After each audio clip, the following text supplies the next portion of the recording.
Magandang hapon mga kabay. So meron po akong estimate ngayon, 39525. Dalawang unit to mga kabay. Steel 670 po, heat gun ng Stanley. Ayan. Steel 670. So ito mga kabay, kapag nagalaw-galaw yung wire, gumagana. Ayan po. I-testing natin. So wala po siyang power. Ayaw na. Ayan o. Ayan o, gumagana. Pag nakaganyan, wala. So, ibig sabihin yan mga kabay, putol po yung wire niyan. So, titingnan natin mga kabay. So, tara, samahan nyo po ako. So, ayan mga kabay, naluwagan ko na po yung screw niya. So, pwede na nating tanggalin. Ayan. So, diretso tayo dito sa pinakapuno. Ayan.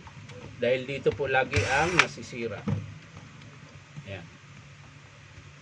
So, kakalasin lang po natin yan. Ayan. Tapos hanapin natin kung saan yung putol. Ayan po. Ayan. So dito po yung putol. So puputulin natin dito.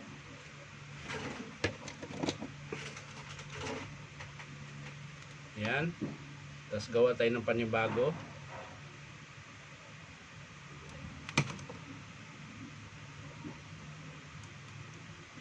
Ayan. At syempre bago natin kabit, hilain natin kasi minsan doble yung putol. So wala siya ibang putol mga kabay, yun lang. Ayan. So habaan lang natin konti. Ayan. Tapos saka natin ibalik mga kabay. Ayan. Balik natin siya doon sa kanyang terminal. Ayan.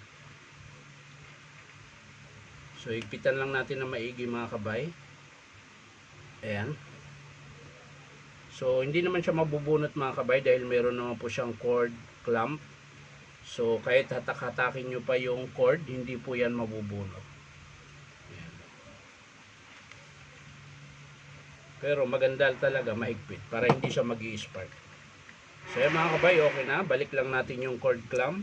Ito po yung maglalak doon sa cord para pag nahila-hila, hindi po siya mabunot.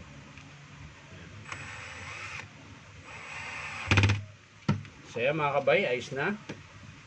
I-testing natin ngayon kung magtuloy-tuloy na po yung kanyang andar.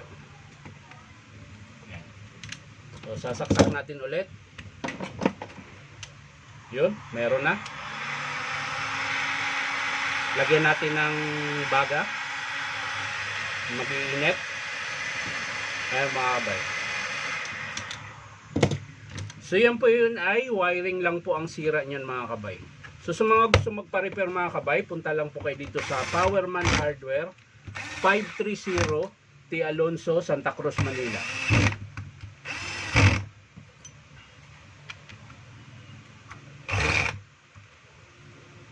So ayan, naikabit na po natin. Yung lock lang ang nahulog. Ayun. So ayan mga kabay, natapos na po yung ating estimate. Ang pinakasira lang niya po ay yung kanyang cord. Ayan, putol po yung cord niya. Ito po yung naputol.